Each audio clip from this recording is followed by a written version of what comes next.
Olá, Olá, olá, Aline. tudo bem? Bom dia, Bom Pati. dia! Bom dia, Tudo Patrícia. bem? Bom dia, Marcos. Um prazer estar te conhecendo agora. Ah, o prazer é todo meu. Sim. Gratidão, querido, pela sua disponibilidade em estar aqui conosco nesse encontro. Muito obrigada. De pronto você aceitou o convite da Gonzales, né? E Sim. que você possa, assim, nessa manhã, estar compartilhando todo esse conhecimento aí que você tem com cada um de nós e com todos que estão ali no YouTube acompanhando a gente. A Patrícia vai estar fazendo a sua apresentação, foi ela que fez o convite. Então, Patrícia, Uma amiga apresenta aí querida. o Marcos para a gente, o Sim, doutor então, Marcos. doutor Marcos Ribeiro, um querido, né, que como você disse, Aline, aceitou prontamente o convite, né, e é uma pessoa que fala muito sobre o tema do amor, né, de uma forma ampla ou de uma forma mais específica, que trabalha temas de saúde mental e espiritualidade há muito tempo, né? Fez parte de equipes de pesquisa já que trabalham nesse tema, e por isso o nosso convite para que ele pudesse falar para nós sobre a temática do amor, né? Dentro da visão que ele escolheu para trazer hoje. Então é com você, Marquinhos, fale um pouco sobre você também, né? Se apresente aí. Joia. Boa palestra. Obrigado, Patrícia. É uma alegria estar aqui com vocês nesse encontro, né, na primeira oportunidade e especialmente com você, né, Patrícia, que a gente tem uma amizade aí já de alguns anos já, né, construída. Então, primeiramente, bom dia a todos, né, para as pessoas que eu já cumprimentei aqui hoje no início do evento, mas também a todos que estão nos acompanhando aí também pelo canal do YouTube. É uma alegria estar aqui com vocês, compartilhando um pouquinho daquilo que a gente vem lendo, a gente vem estudando, mas o mais importante disso tudo, também tentando aí incorporar na nossa vida, né, na nossa prática e no nosso dia a dia. Eu queria já começar falando que eu adorei esses slides. Eu vou depois pedir os royalties para me usar ele várias vezes, assim, porque eu achei que ficou muito criativo, muito sensível, né, e tudo a ver com o tema que a gente vai falar hoje, né? Então, o tema que me foi proposto, né, toda forma de amor, o que eu vou tentar fazer com vocês é sair de um pano de fundo um pouquinho mais abrangente, eu vou afunilar, entrando em algumas questões mais específicas e talvez hoje mais contemporâneas e importantes, que tem a ver com a minha vivência também, abrangendo aí as questões também da sexualidade e tentando fazer um pouquinho traçar um pouquinho desses roteiros aí com vocês, né?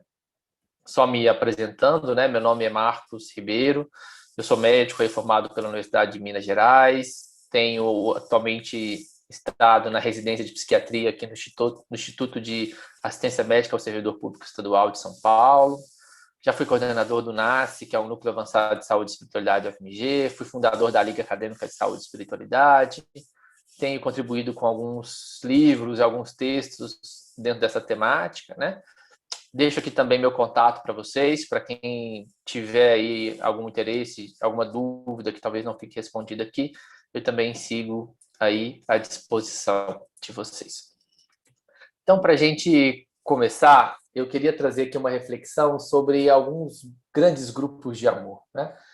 Às vezes a gente fala dessa palavra, uma palavra tão pequena, mas que ela carrega consigo uma infinidade aí de sentidos, de propósitos, né, de interpretações, de vivências, e todas elas eu acredito que são muito importantes, singulares e válidas.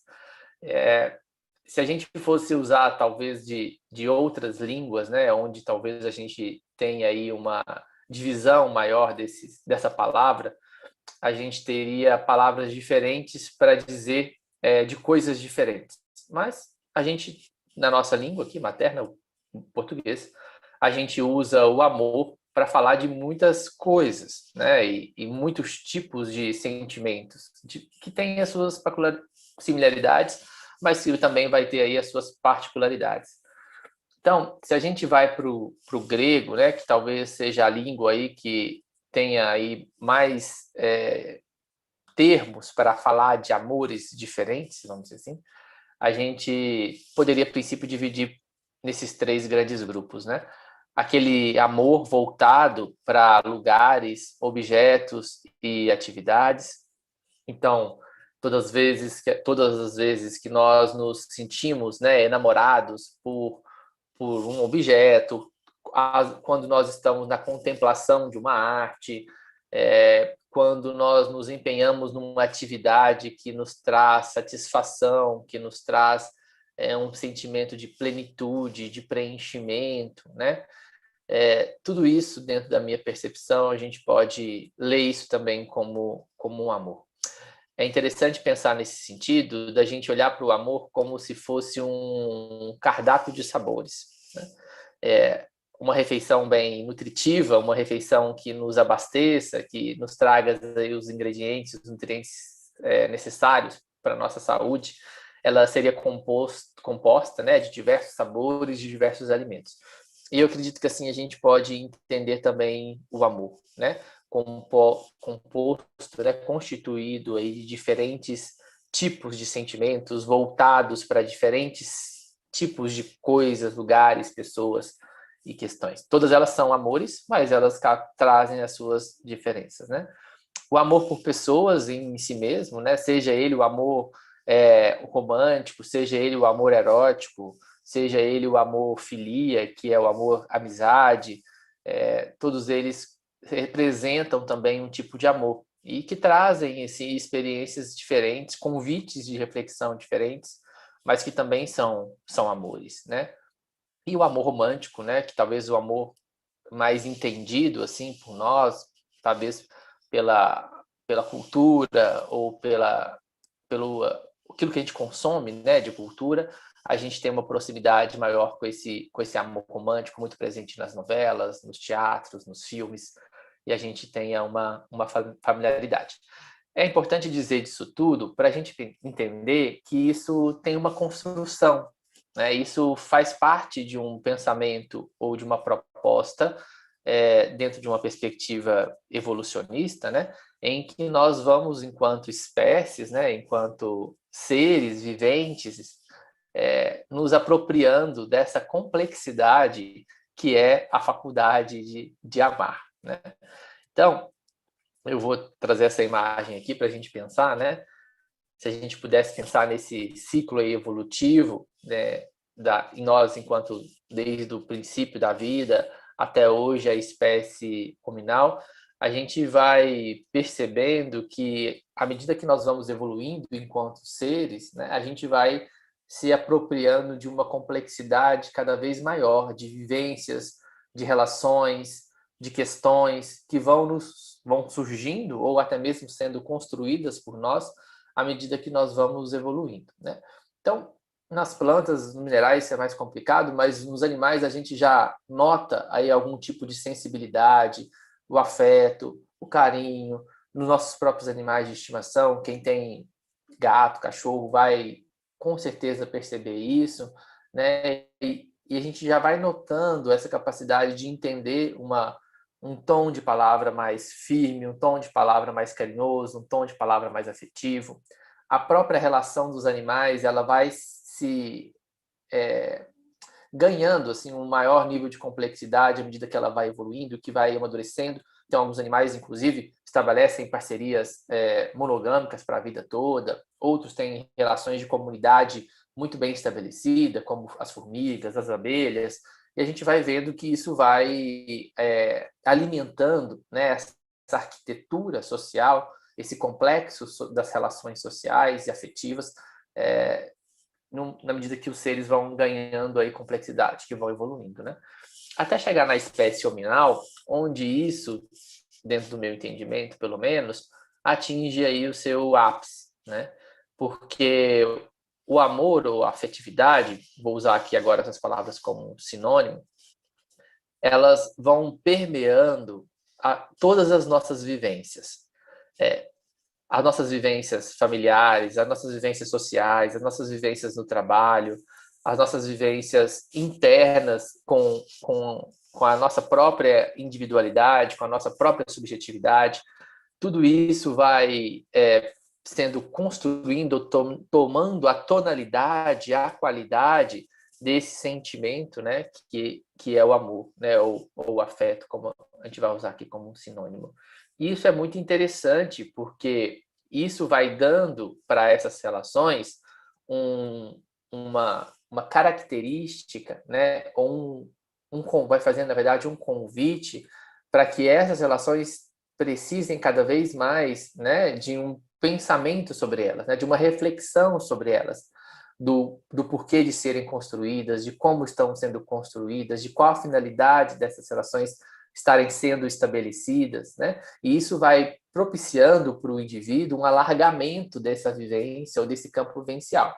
E aí a gente vai se descolando um pouco desse amor somente romântico, ou desse amor voltado somente para o erótico, ou desse amor voltado somente para a questão do ato sexual, por exemplo, para compreender o amor, né, nas suas diversas, ou o afeto aqui, como as suas diversas formas de expressão. E a manifestação desse amor, ou a vivência desse amor, dessa amorosidade, em diferentes formas, em diferentes aspectos. Então, eu vou trazer para vocês aqui alguns aspectos do que eu acho relevante, assim, do que eu acredito que sejam também manifestações de amor. E o convite aqui é para a gente ampliar essa perspectiva do amor mesmo, né? Num pensamento aqui mais filosófico e elucubrativo, mas que eu acho que faz muito sentido e para mim, na minha vida, tem muito sentido. Então, o primeiro aspecto do amor que eu queria trazer é o aspecto criativo, né? Ou do afeto, é o aspecto criativo. Todas as vezes que nós estamos envolvidos, né, dentro de uma atividade de produção, seja ele o trabalho de qualquer ordem, seja ele as artes, as ciências, etc., a energia motriz, né, aquilo que vai mover, ou aquilo que vai conduzir isso de uma forma que nos traga a sensação de conexão, de plenitude, de sentido e de propósito, é essa ação movida ou alimentada por essa amorosidade ou por esse afeto, né? Todas as vezes que a gente consegue acionar isso dentro do aspecto criativo, aquilo que nós produzimos através do nosso pensamento, do nosso conhecimento, do nosso trabalho, dos nossos dons, das nossas habilidades, passa a ser revestido, né, de uma qualidade muito diferente de quando nós conduzimos essas mesmas ações de um modo automático, às vezes mecânico, às vezes sem muito movimentos da consciência. Então, olha que perspectiva legal, assim, a gente pensar que o exercício desse amor, ele vai nos convidando para descolar da ideia, talvez ainda muito calcada no cultura, né, do passado, e o que é um amor voltado exclusivamente para a relação a dois ou para a relação sexual em si, para a gente entender que esse amor ele vai se ampliando e a gente pode colocar e movê-lo, né, em diversas contextos da nossa vida, né? Isso não exclui a importância do amor romântico, a gente vai falar sobre isso, e do amor sexual, que fazem parte, são constituintes de nós enquanto indivíduos e devem ser vivenciados também no sentido do nosso prazer, da nossa satisfação, dos nossos desejos, do nosso alimento emocional, mas a gente vai entendendo que é possível viver isso de diversas formas, né? E a ideia é que a gente ampliar mesmo esse conceito. Outro ponto interessante é o aspecto transformador, né? Que para mim tem muito a ver com esses papéis circulares que a gente vai ocupando na vida, seja como homem, como mulher, como pai, como mãe, como filho, como avô, como tio, etc. E aqueles talvez que já tenham caminhado um pouco mais na vida e tenham tido, né, a oportunidade de viver talvez mais de um desses papéis, então já viveu o papel como filho, como pai, como avô, como esposo, como esposa, etc., vai perceber que cada um desses papéis que a gente assume na vida, ou que a vida nos convida a assumir, eles têm um convite, né, diferente a nos fazer.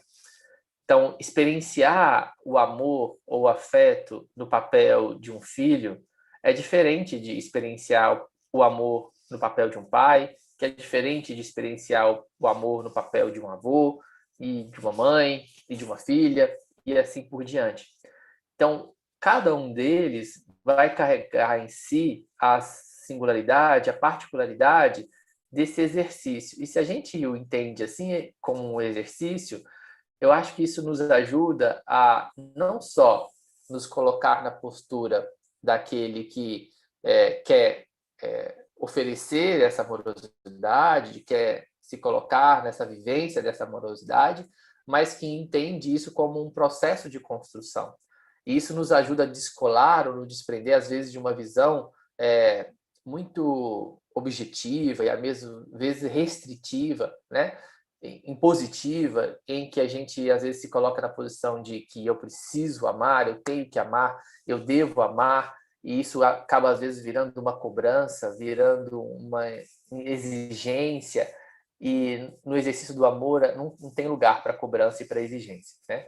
Tem lugar para o exercício dessa atividade, entendendo-a como um processo, e sendo um processo, ela exige em si altos e baixos, erros e acertos, enfim, que faz parte do nosso aprendizado como seres humanos que somos. E um outro aspecto que o aspecto agregador, que se relaciona com essa necessidade da busca pelo desejo, a ânsia de estar com o outro, né? Aqui sim falando desse amor eros, né? O amor mais erótico, o amor também romântico, desse desejo de estar na companhia de alguém, do alimento emocional que uma troca sexual, uma troca afetiva alicerçada no sentimento de amorosidade pode nos trazer e pode nos oferecer, né? Tudo isso tem a ver com esse aspecto agregador, né? De aproximação, de integração, seja entre dois homens, duas mulheres, enfim, a gente vai falar um pouquinho sobre isso, mas o convite aqui é do exercício dessa união, né? De dois indivíduos, de duas complexidades, de duas singularidades, que se aproximam ali no desejo de uma troca afetiva, de uma troca emocional que os alimente, que os sustente, que realmente contribua, né, de uma forma efetiva um para com o outro, né? E não aquela postura, às vezes, adotada, que talvez eu considero talvez não muito saudável, em que nós buscamos o outro exclusivamente na ânsia e no objetivo de preencher o nosso desejo, né? De preencher a nossa falta, de tentar colocar, né, num vazio existencial, seja ele construído a partir das vivências próprias ou daquilo que faz parte da nossa biografia, mas a gente procura o outro no sentido exclusivamente numa postura muito narcisista de preencher o nosso desejo, de preencher a nossa falta, de colocar aquela pessoa no lugar da responsável por nos fazer feliz, né? Isso é muito interessante quando a gente vai falar de relacionamento, né? Comumente a gente vai perguntar para as pessoas, e eu me coloco nesse lugar também, a gente pergunta assim, né? Qual o seu tipo ideal, né? Qual a pessoa que você construiu dentro do seu imaginário, dentro da sua mente, como a pessoa ideal para você, né? E aí a gente vai lançando às vezes uma série de características, né? Sejam elas físicas, sejam elas emocionais, sejam elas psicológicas, a gente vai enumerando, geralmente quando a gente faz essa pergunta. Então, uma pessoa assim, morena, loura, cabelo assim, olho assado, uma pessoa inteligente, uma pessoa alegre, uma pessoa mais caseira, enfim, a gente vai elencando aquelas características que a gente acredita que são características que são boas, né, ou que nos fariam bem. Mas de uma forma muito comum, assim, já no final dessas frases todas, depois que a gente enumera essa grande quantidade de características, a gente fala assim, e uma pessoa que me faça feliz, né? E eu acho isso muito interessante, porque geralmente a gente não fala assim, uma pessoa assim, assada, a gente vai ver as características e que eu possa fazê-la feliz, né? A gente sempre se coloca na relação com o outro, na postura daquele que pede ou solicita ou precisa do outro para que o outro nos faça feliz. E a gente esquece que existe uma postura também que é muito importante em qualquer relação, que é a postura de reflexão sobre aquilo que eu ofereço para o outro, aquilo que eu dou para o outro, aquilo que eu vou construir na relação, aquilo que eu coloco nessa relação de amor, né? E eu acredito que se a gente pensasse mais também desse ponto de vista, sobre qual que é o meu papel nessa relação e o que eu ofereço para essa relação, a gente teria aí menos problemas, né, no campo dos relacionamentos.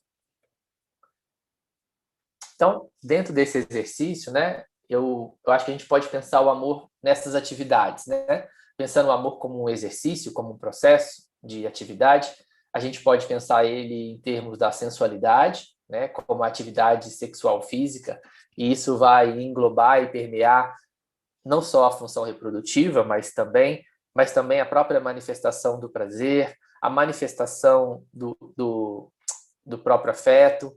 Então, todas as vezes que nós estamos no exercício seja da reprodução, seja da vivência do prazer ou da manifestação do afeto, e aqui não existe nenhuma relação hierárquica entre isso, né, de grau de importância, são todas elas importantes e têm o seu papel nas diversas formas de se relacionar um com o outro, mas são todas situações, dentro do meu entendimento, em que a gente está se exercitando nessa atividade sexual física, né? Ou nessa atividade afetiva física, no exercício da sensualidade, que também é um componente do amor, né? O amor não necessariamente é o amor da novela, ou o amor do Romeu e Julieta, de Shakespeare, né? O amor idealizado, distante, né? Platônico. O amor também se faz na troca, no carinho, na própria relação sexual, né? Que pode ser vista não como um tabu, como algo a ser ignorado, algo a ser escondido, menosprezado, mas algo a ser cultivado, vivenciado, aproveitado com amor, né? Com amorosidade, com afetividade. Uma outra questão é a afetividade, né? Que eu vou chamar aqui de atividade sexual emocional, né? Vejam bem que eu uso essa palavra de propósito, atividade sexual física, atividade sexual emocional, para a gente entender que isso também são exercícios da nossa sexualidade, né? A gente acha que o sexo se relaciona exclusivamente às funções biológicas, quando a gente está num ato físico, mas eu acho que o sexo é muito mais do que isso, né? Eu acho que a energia sexual, a atividade sexual, ela se dá nesses campos diversos, né? Não só o físico, mas também no emocional. E aqui, por exemplo, todas as vezes que nós estamos numa relação de amizade, em que nós estamos numa troca afetiva com o outro, seja ele nosso parceiro, ou seja ele nosso amigo, ou seja ele nossa amiga, a gente está exercendo uma atividade sexual emocional, porque nós estamos trabalhando o afeto, né? E o afeto é uma expressão da sexualidade. Não a sexualidade entendida do ponto de vista físico, da troca física, mas uma manifestação da nossa sexualidade, né? E a gente está acionando aí essa característica, né? Vamos dizer, essa faceta, esse lado também desse sentimento maior, assim, que a gente chama de amor. E aqui eu chamo da criatividade como a atividade sexual espiritual, né? Então, todas as vezes que nós estamos envolvidos aí numa atividade criativa, seja no êxtase de um artista que produz uma melodia, produz uma obra, seja um pintor que produz um quadro, seja um pensador, um cientista que tem um insight, né, que tem ali uma eureka, acende uma luz, ou num trabalho, né, em que você está ali de frente com o paciente, ajudando, e você tem aquela sensação de, nossa, é esse o caminho, né? É dessa forma que eu vou conseguir talvez ajudá-lo, e aquilo nos move internamente, né, como um fluxo assim que vem dentro do nosso coração. E eu acredito que a gente possa chamar, eu chamo isso de atividade sexual espiritual, né? E quando a gente aciona isso, quando a gente se move nisso, eu acredito que também isso é uma face do amor, né? Porque nós estamos nesse movimento em direção ao outro, de direção a alguém, conectado a uma coisa que nos transcende, né? Podendo gerar até esse sentimento que a gente chama que é esse êxtase. Assim. Então, as atividades criativas ou qualquer atividade de co-criação, a gente também está exercitando, né, esse sentimento. Então, dentro dessa perspectiva, dentro todos esses exercícios, né, que a gente vai ampliando, isso nos ajuda a descolar, assim, desconstruir muitas ideias, né? Pelo menos eu vejo assim. E uma delas é aquilo que a gente vai chamando, né, que na nossa cultura às vezes ainda está muito arraigado simplesmente a constituição biológica, a constituição física, e a gente vai entendendo que a vivência desse amor, a vivência desse afeto, a vivência dessa sexualidade, ela transcende o corpo, né? Ela não se restringe ao corpo. E não se restringindo ao corpo, a gente amplia também alguns conceitos. Então, eu queria trazer outros dois conceitos aqui, que eu gosto de chamar de polo feminino. Culturas orientais podem chamar isso de yin, ou polo masculino, o yang, né? Para a gente desconstruir a ideia, por exemplo, daquilo que a gente fala que são coisas de mulher e aquilo que a gente fala que são coisas de homem, ou o conceito que a gente tem de feminilidade e masculinidade, né? A nossa cultura aprendeu a chamar de feminilidade, masculinidade, um conjunto de características que, de uma forma maior, observava-se em pessoas do sexo biológico feminino. E a nossa cultura aprendeu a chamar de masculinidade um conjunto de características, sejam elas físicas, psíquicas, emocionais, que eram mais observadas dentro do sexo biológico masculino. Mas a gente precisa entender que isso é uma construção cultural. E que isso não quer dizer que essas características são coisas de mulher e que essas outras características são coisas de homem. A psiquiatria e a psicologia já nos fala e já nos afirma assim, categoricamente que nenhum ser humano é marcadamente ou exclusivamente feminino ou exclusivamente masculino. Por isso que eu acho que esse conceito de polaridade ele nos ajuda a entender isso como um espectro, né? E que as combinações, né, as possibilidades de combinações dentro desses espectros são infinitas, são múltiplas, assim como o arco-íris, né? A gente acha que o arco-íris tem 7 cores, mas na verdade ele tem infinitas, porque as combinações ali são inúmeras, né? E assim também com a manifestação da sexualidade humana ou da afetividade humana. Então, na nossa cultura, a gente aprendeu a chamar daquilo que era polo feminino, por exemplo, características como afetividade, maternagem, cuidado, sensibilidade, coração, e a gente aprendeu a chamar de polo masculino coisas que eram voltadas para a razão, do atletismo, inquietude, afetividade sexual e social, mas a gente precisa desconstruir isso para a gente entender que isso não é coisas de homem e coisas de mulher, né? Isso tem a ver com a construção da personalidade do indivíduo, com as suas disposições internas, com o seu construto, o seu arcabouço emocional, e a gente precisa entender, por exemplo, que é perfeitamente possível e é perfeitamente observado na nossa sociedade. Indivíduos, por exemplo, que nas suas características, né, na sua personalidade, a gente encontra, por exemplo, as características da afetividade, da maternagem, do cuidado, da sensibilidade, do coração, que é um indivíduo, por exemplo, um homem heterossexual cis, né? Isso não tem nada a ver sobre a sua orientação sexual, isso não tem nada a ver com a sua identidade de gênero, isso somente precisa ser visto como as características daquele indivíduo. E como o indivíduo deve ser amado, respeitado, olhado, cercado, né, de dignidade, de direitos, como qualquer outro indivíduo, né?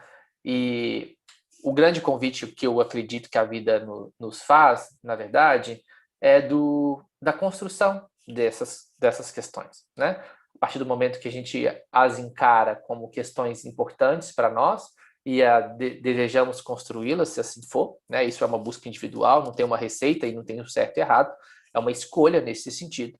A gente vai buscando construir essas qualidades ou esses atributos, né? No equilíbrio, mas isso só se dá, eu acredito, na relação com o outro. É só no momento em que eu me coloco no movimento de me relacionar com o outro, de me envolver com o outro, seja essa relação de que ordem for, de que conjuntura for, que eu abro a oportunidade de vivenciar isso que faz parte de mim, ou de experienciar e construir outras vivências.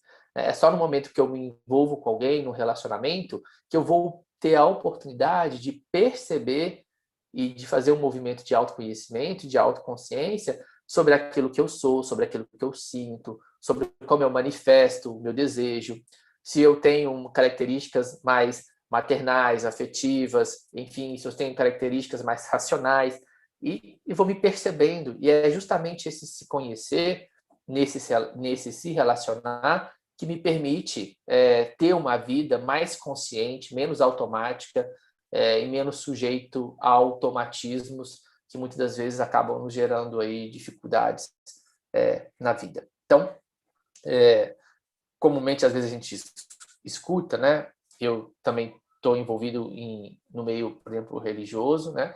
Pessoas convidando as pessoas, às vezes, à abstinência, ao celibato, por questões de ordem sexual.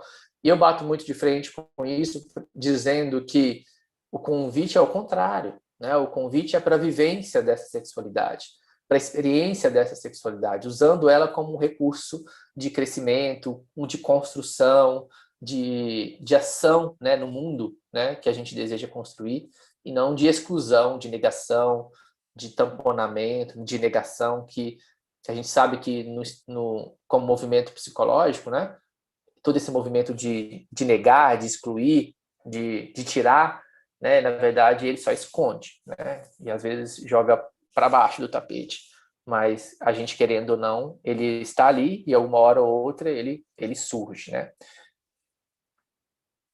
Então, o grande convite é para o exercício realmente dessa diversidade, né? Essa diversidade que nos faz, que nos compõe, que nos constrói e que é riquíssima. Riquíssima pelas suas características, riquíssimas pelos seus atributos, riquíssimas pelo que é possível de ser construído a partir do momento que essas diversidades se congregam, se unem, né? E aí o pouco de cada um se torna muito de todos. Então, eu acho que o grande exercício nesse sentido do amor é justamente para a construção dessas relações mais dignas, mais amáveis, mais respeitosas, e que a gente realmente consiga enxergar no outro, né? Seja ele qual outro for, esse ser humano que é meu igual, que vive no mesmo mundo que eu, que exige de mim também uma participação nesse mundo. E se a gente o olha assim como igual, como um movimento mais empático, com mais compaixão, eu acredito que a gente tem a oportunidade em mãos de construir um mundo melhor, né?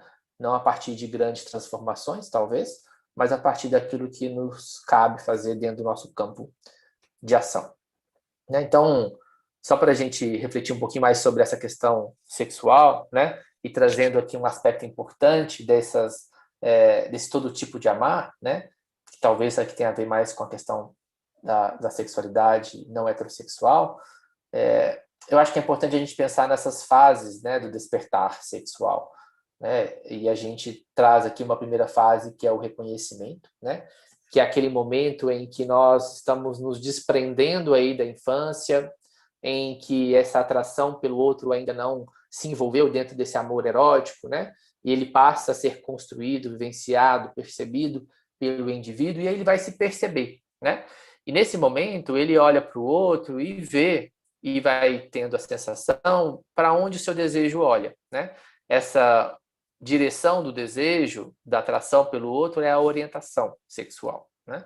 Então, ali até então, muito comum nessa fase, a gente tem o grupo dos bolinhos, o grupo do Luluzinha, né? Os meninos, menininhas não se conversam muito. E a partir desse momento em que essa atração começa a surgir, eu vou me percebendo. Então, se meu afeto ele se direciona e se posiciona para o indivíduo, né, com a mesma identidade sexual do que a minha, identidade de gênero que a minha, eu vou me colocar dentro de um espectro da orientação da homossexualidade. Se o meu desejo ele se direciona para o indivíduo de uma orientação de uma entidade de gênero diferente da minha, eu vou me posicionar dentro de uma orientação heterossexual. E se eu tenho as duas, dentro desses 3 grandes grupos, bissexual, né? É uma fase de se perceber. Depois dessa fase, vem a fase da aceitação. E geralmente essa fase costuma ser a mais complicada, a mais difícil, porque ela se esbarra dentro das construções sociais e dentro das barreiras familiares, dentro do desrespeito, da homofobia, do preconceito e tudo isso que envolve, né, as orientações sexuais diversas, né, que são possíveis de serem vivenciadas. Então, se nessa fase, por exemplo, eu tenho um adolescente que se enxerga, que se percebe homossexual, e ele encontra um ambiente em que ele aprendeu, escuta e é reforçado que ser homossexual é errado, que ele vai para o inferno, que ele vai para o umbral, que ele é uma coisa que vai trazer muito problema para ele, enfim, uma série de construtos que vão sendo colocados para eles dentro do negativo, né? Qual é a imagem que esse indivíduo vai construindo sobre si mesmo, sobre a percepção de si mesmo? Porque o movimento mais interno que pode acontecer aí, e não é o dele falar, nossa, homossexualidade é uma coisa errada. Se a gente já entende hoje dentro da ciência que isso não é uma opção, que isso é uma condição, isso não é algo possível ou passível de ser modificado, de ser mudado dentro do indivíduo à medida que ele vai se percebendo assim. Então, o movimento psicológico, muitas vezes, que acontece quando esse indivíduo se depara com esse ambiente hostil, preconceituoso, negativo, é uma construção de uma imagem também negativa, também inferior, também sumiu a palavra agora, mas uma imagem deteriorada de si mesmo, né? Uma baixa autoestima gigantesca, porque ele se percebe assim. E a partir do momento que ele vislumbra ou é colocado para ele que isso é uma coisa ruim, a leitura que isso faz internamente é que eu sou ruim. É isso que eu queria trazer. E não que o outro é ruim, que o fulano é ruim, que o homossexual é ruim. Não há essa separação. Então há uma construção de que eu sou ruim, de que eu sou inferior. Isso traz assim problemas graves, né, nessa fase da vida, que eu vou trazer para vocês, para ilustrar, e talvez seja o ponto onde a gente possa, ou tenha a possibilidade de mais fazer bem para as pessoas, né? Seja com posturas de acolhimento, seja com a desconstrução, com visões mais integrativas, mais respeitosas, mais dignas, no exercício desse amor, no exercício dessa amorosidade, que olha para o outro com dignidade, que olha para o outro com respeito, que olha para o outro na sua diversidade e o acolhe, entendendo que é justamente essa particularidade e essa diferença que o faz tão importante para a nossa sociedade, para o nosso grupo, para a nossa família. E assim, eu acredito que a gente ofereça ambientes mais saudáveis do ponto de vista emocional para que isso seja desenvolvido, vivido de uma forma digna, respeitosa para consigo mesmo e para com o outro também. E a terceira fase seria a fase de afirmação, que é depois da aceitação, né? Quando o indivíduo se entende hétero, homossexual e consegue lidar com todo esse processo e aí se entende assim, se respeita assim, se sente digno assim e consegue viver uma vida saudável dentro aí das dificuldades que a sociedade pode oferecer, né? Então, para a gente refletir sobre essa questão, né, da sexualidade, aqui mais voltado para a homossexualidade, eu só queria trazer para vocês o quanto a gente precisa se exercitar nesse amor, né? Já que a gente está falando de toda forma de amar, e talvez essas formas de amar negligenciadas, excluídas, marginalizadas dentro da nossa sociedade, elas precisam ser, talvez nesse momento o convite é para que elas sejam incluídas, né? E recebam também o seu lugar de respeito, o seu lugar de acolhimento dentro da nossa sociedade. Porque essa exclusão histórica, né, que a gente construiu, dessas outras possibilidades de amar, e todas elas são amor, são amar, elas têm gerado muito prejuízo para a nossa sociedade, em particular dentro de um campo que eu tenho estudado mais, que é a adolescência e a juventude.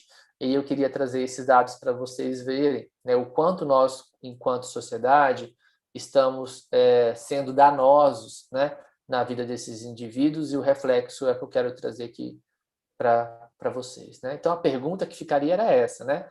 Será que um adolescente homossexual ele está mais vulnerável que um adolescente heterossexual em relação ao risco de suicídio? Será que toda essa falta, né, que acontece frequentemente, de amor, de presença, de acolhimento, será que isso tem um impacto na vida emocional desses adolescentes? Será que isso tem um impacto na saúde mental desses adolescentes? E se tem um impacto, qual é esse impacto? O que está acontecendo? E a partir do momento que a gente entende isso que está acontecendo, como é que a gente vai modificar isso? Como é que a gente vai trabalhar para que a sociedade realmente ofereça um lugar de acolhimento, de amorosidade, de afeto, para que eles tenham também a oportunidade de desenvolver, de criar essa maturidade emocional num ambiente propício, saudável emocionalmente para isso, né? O que a gente vê, né, o que a gente tem visto aí, deixa eu só mudar minha telinha aqui. O que a gente tem visto aí em relação aos adolescentes, eu vou trazer alguns dados para vocês, né? Que o suicídio, por exemplo, hoje ele já é a terceira causa de morte entre adolescentes nos Estados Unidos, tá? Esses são os adolescentes de uma forma geral. A gente teve um aumento nesse número aí de 4 vezes nos últimos 50 anos e, não surpreendentemente, o bullying, né, ele surge aí como uma das principais causas de suicídio de crianças e adolescentes e é o responsável por cerca de 19 mil tentativas ao ano nos Estados Unidos, né? E não há uma forma, talvez, tão danosa de bullying, né? Historicamente danosa de bullying, enquanto aquela voltada para a sexualidade, né? Para a homossexualidade, para a bissexualidade, para a transexualidade, seja qualquer outra vivência encarada muitas das vezes fora da normalidade pela sociedade e que acaba sendo marginalizada, né? No Brasil, entre 2000 e 2008, né, a gente houve aí 43 casos de suicídio em menores de 10 anos, né, que é um número importante, e de 10 a 19 anos, que é o grande montante, a gente vai para mais de 6 mil. Né? Em 2011 e 2016, a gente observou um total aí de mais de 41 mil notificações de lesões autoprovocadas. Aqui, o que a gente tem observado dentro da saúde mental, um número assustador de aumento de CUT, né, que são aqueles cortes, né, de lesões autoprovocadas, não só a tentativa de suicídio, mas as lesões autoprovocadas, e isso tem nos chocado e nos demandado atenção para saber como que nós vamos oferecer e atuar dentro dessa população. E em relação a tentativas de suicídio, mais de 10 tentativas, 10 mil tentativas ao ano, né? Mas o número que eu queria perguntar é isso dos adolescentes de forma geral, né? Mas será que isso tem alguma implicação maior para o indivíduo que vivencia uma outra forma de amar? Né? Será que o fato de amar diferente, relacionando, né, essa questão histórica, cultural, o preconceito, tem uma implicação? Porque o amor deveria ser algo bom, que nos alimentasse, que nos construísse. Só que quando esbarra no preconceito, quando esbarra na exclusão, quando esbarra na depreciação, ele às vezes pode gerar esses danos, né? Não pelo amor em si, mas pelas ações que isso gera, né? Do outro, a ação do outro gera em mim, pela ação que o outro gera em mim. O número de suicídios entre homossexuais e adolescentes ele tem sido considerado alto nos últimos 25 anos. E na população homossexual, né, ele representa 1/3 de todos os suicídios em jovens no país. Né? Então, se a gente pegasse todos aqueles números que eu trouxe para vocês, assustadores, 1/3 daqueles indivíduos eram homossexuais. Né? E a gente já sabe que o fato de um indivíduo ser homossexual ele tem uma chance 2 a 3 vezes maior de acabar cometendo o suicídio, pelo simples fato de amar diferente. Né? Então, isso deveria ser algo que a gente refletisse, né? Com mais carinho, com mais atenção, com mais cuidado. Isso aqui é só um trabalho mostrando, assim, porque quando a gente fala desses números, às vezes as pessoas falam assim, mas isso não é porque ele é homossexual, isso é porque ele tinha uma condição social ruim, isso é porque ele bebe, isso é porque ele usa droga, isso é porque assim, isso é porque assado. E esse trabalho foi muito interessante, porque ele foi feito com gêmeos, né, idênticos, e justamente esse trabalho mostrou que esse fator é independente por questões sociais, uso de substâncias ou qualquer outro fator, né, não relacionado à homossexualidade. O que esse trabalho nos mostra é que o fato de ser homossexual, ou usando aqui um termo melhor, voltado para o tema da nossa fala, o fato de amar diferente, né, ele já é um fator de risco. Não pelo fato de amar, mas pelo preconceito, pela exclusão, pela homofobia, pela marginalização, né, e pela violência vivida. Isso acaba gerando essa sensação, essa construção do sentimento de vazio, do sentimento de culpa, do sentimento de ser errado, de ser inferior, e tudo isso a gente sabe que são fatores de risco para o suicídio, né? No Brasil, esses números se mantêm, a gente tem esse trabalho mostrando aí 1,8, chegando até 3, dependendo da localidade, também chances, né, a mais de tentar, né, o suicídio. Então, diante disso, né, a reflexão que fica, né, que eu queria deixar, é que se por algum motivo ou em alguma circunstância nós estivermos amando diferente, né, diferente do que se coloca, do que se propõe ou do que se aceita, né, eu queria deixar essa mensagem final para a gente, todos nós, né, que a gente procurasse a companhia de pessoas que nos valorizassem e que nos amem pelo que a gente é, né? Se alimentar de amor e de afeto é essencial para que a gente possa se manter de pé, seguindo com as nossas escolhas, com as nossas buscas, com nossos objetivos, na construção do ser humano que a gente deseja ser. Não guarde as angústias e as dificuldades só para você, né? Procure um grupo de apoio, amigos, profissionais, para falar sobre as dificuldades que você vem enfrentando. O fardo ele fica sempre mais leve quando a gente divide ele com alguém, e a gente não precisa carregar um fardo tão pesado nas costas sozinhos. Assista filmes, vídeos, documentários, leia sobre livros que falem sobre outras pessoas que já passaram pelo que você já passou.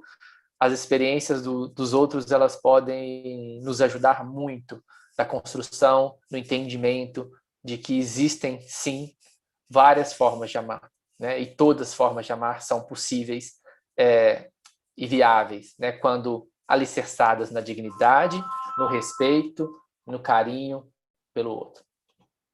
Você não precisa provar nada para ninguém, né? O fato de você não ser heterossexual não te obriga a se esforçar em dobro para provar ao mundo que você é bom. Não se trata de uma corrida em que você saiu atrasado. É uma caminhada na qual você está no lugar certo, no momento certo, com as ferramentas certas, para que elas possam te fazer construir uma vida mais tranquila, mais digna, mais respeitosa e com mais amor. Se as coisas estiverem muito difíceis, né, e você se sentir angustiado, com a sensação de que a vida não vale a pena, procure ajuda, né? Um bom profissional é essencial para te ajudar nessa fase e pode te auxiliar a enxergar saídas que talvez você não esteja vendo no momento. Além disso, você é muito importante para o mundo, mesmo que você não sinta isso agora. Mesmo que tenham te dito diferente, tenham te falado diferente, tenham te ensinado diferente, isso não é uma verdade. O seu lugar no mundo é muito importante e o seu amor no mundo é muito importante. A sua experiência pode ajudar várias outras pessoas, né? Fale sobre isso, escreva, faça um vídeo, crie um vídeo com um canal no YouTube, compartilhar aquilo que te ajudou e as experiências positivas que você viveu podem ser muito úteis para outras pessoas que talvez estejam vivendo algo parecido com o que você já viveu ou que vive agora. Então, às vezes, a vida pode nos apresentar ou nos fazer sentir como essa borboleta, né? Leve, livre, mas às vezes nos sentindo atados, presos, amarrados, né? Em pedras de preconceitos, de exclusões, de negações que nos fazem se sentir impedidos de voar. Outras vezes a gente vai se sentir como se estivesse numa estrada inóspita, criando novos caminhos, né? Se mantenha firme. Continue no seu propósito, na sua busca, buscando aquilo que é valor para você, que é princípio, que faz sentido na sua vida. Muitas das vezes essa estrada que a gente está construindo vai ser aquela que vai possibilitar que aqueles que venham depois de nós possam ter uma caminhada um pouco mais leve daquela que a gente precisou traçar. Em outros momentos a gente vai precisar se desafiar, saltar grandes obstáculos, pular de alguns precipícios, né? Saltar sobre alguns precipícios na busca de alcançar um outro lado, né? Seja um outro lado interno, uma outra visão, uma outra postura, um outro pensamento, e a gente vai precisar se lançar nesse desafio, né? Que é a vida. Em outro momento a gente vai se sentir como nessa corda bamba, tendo que se equilibrar entre aquilo que a gente já construiu e aquilo que a gente quer ser, aquilo que almeja e aquilo que é possível, que acontece hoje e o que pode acontecer amanhã, entre aquilo que a gente reconhece como importante, como amável, como digno, e o preconceito, a exclusão e a negação do mundo. Se mantenha firme, cabeça erguida, olhar para frente, se apoie naqueles que podem te ajudar e seguir em frente. O caminho é o seu caminho. Em seguida, a gente pode se sentir num grande cabo de guerra, né? E se tiver muito pesado para você, peça ajuda para alguém que vai te ajudar a puxar essa corda. E por fim, a gente pode se sentir às vezes numa grande tempestade que nos assola dentro das diversidades, das flutuações da vida, das frustrações, dos impositivos, das dificuldades, dos sofrimentos, das dores e dos dissabores. A gente pode se sentir assim às vezes como um barco à deriva, né? Flutuando no mar sem muito rumo. E se isso acontecer com você, eu queria que você lembrasse de uma música, e eu termino ela com essa música, essa fala, né? Essa conversa, na verdade, que diz assim: eu tô plugado na vida, eu tô curando a ferida, às vezes me sinto uma mola encolhida.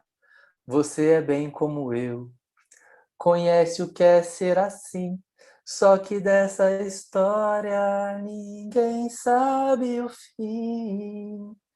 E a gente vive junto, e a gente se dá bem, não desejamos mal a quase ninguém. E a gente vai à luta e conhece a dor, consideramos justa toda forma de amor. Consideramos justa toda forma de amor. Que a gente possa trabalhar junto e seguirmos em frente na construção de uma sociedade, de um mundo em que realmente seja justo e justa toda forma de amor. Muito obrigado aí pela oportunidade, pelas reflexões. Espero que eu tenha contribuído aí com vocês nessa manhã de sábado. Um beijo. Nossa, sensacional! No outro dia nós estávamos reunidas aqui, as mimadas, e nós, quando estávamos, as mimadas do Sul vieram para o Rio, nós estávamos cantando essa canção. A Daia falou aqui na hora: nossa, olha a música! Ai, que legal! Exatamente isso, sabe? Consideramos justa toda forma de amor. Muito bom, Isso mesmo. Marcos. Ainda tivemos o privilégio de ouvir você cantando, olha. Privilégio não. Eu falei, se eu fosse, ainda bem que eu sou um bom médico. Se dependesse para cantar, eu estava lascado. Querido, gratidão. Que palestra Obrigado. linda, maravilhosa. Nossa, a forma como você conduziu, que maestria. Que delícia ouvir você falar. Obrigado, Muito Aline. obrigada. Agradeço. Que presente, Gonzales, que você nos deu. Gonzales, que foi que trouxe você até a gente. Sim. Muito obrigada pela sua disponibilidade. Muito obrigada por esse compartilhar que tocou no fundo do nosso coração. O template que você falou, quem fez essa guria aqui embaixo, a Daiane. Eu amei. Vou deixar Está gravado aqui, viu, autorizado. Daiane? Está autorizado a usar. Pode ficar à Ah, vontade. muito, E, muito lindo, muito sensível. Marcos, tem uma pergunta ali no YouTube que nós recebemos da Marília. Sim. Por que aumentou o suicídio entre os adolescentes homossexuais nos últimos 25 anos, se a homossexualidade sempre existiu? Considera que a não aceitação e o preconceito aumentou neste período? Eu não considero que aumentou. O que eu considero, na minha percepção, é que isso tem ganhado mais visibilidade, né? Então, eu acredito que esses números, eles sempre existiram, mas eles não eram vistos, né? Eles não eram importantes, eles não eram relevantes, né, para a nossa sociedade. A partir do momento que a gente vem dentro de uma construção de abertura, né, e construindo alguns espaços, galgando alguns espaços nesse sentido, pessoas passam a se interessar mais sobre essa população, a olhar mais sobre essa população, e aí ela ganha visibilidade, né? Então, a homossexualidade ela existe dentro da história da humanidade, até mesmo no reino não hominal, né? Mas ela, muitas das vezes, na grande maioria do nosso tempo, ela foi camuflada, negada, historicamente escondida. Então, aí a gente tem trabalhado e o mundo tem se ganhado nesse sentido. Então, o preconceito ele existe ainda e muito, né? E hoje ele ganha posturas mais camufladas, mais escondidas pelas questões das mídias. Isso fica um pouco mais abafado, né? Mas o que a gente está vendo agora é o espelhamento disso, é o olhar sobre isso. Então, eu acho que esses números refletem o que já existia antes, mas que a gente não tinha conhecimento, porque não era interessante para ninguém olhar sobre isso, né? E refletir sobre essas questões. Então, a grande questão, primeiro é olhar, né, e ver o que está acontecendo. Isso já é um ganho no meu entendimento. Agora, a partir disso, é nos mover para resolver isso, né, para buscar soluções para que isso possa se modificar, porque realmente é uma situação importante da gente cuidar, né. Obrigada, Marcos, mais uma vez. Gratidão, realmente, nós somos mimadas por tudo que nós estamos recebendo aqui hoje e pela sua palestra também. Muito Obrigado. obrigada. Se você quiser ainda falar algo a respeito do seu trabalho, fique à vontade. Eu só agradecer mesmo a vocês pelo convite, pela oportunidade de estar aqui. Eu falei, quando a Patrícia me mandou, eu falei assim, Patrícia, estou com uma curiosidade, né? Por que mimadas, né? De onde que saiu esse nome? E ela me contou essa história, né? E tudo, e eu acho que isso tem tudo a ver com o tema, né?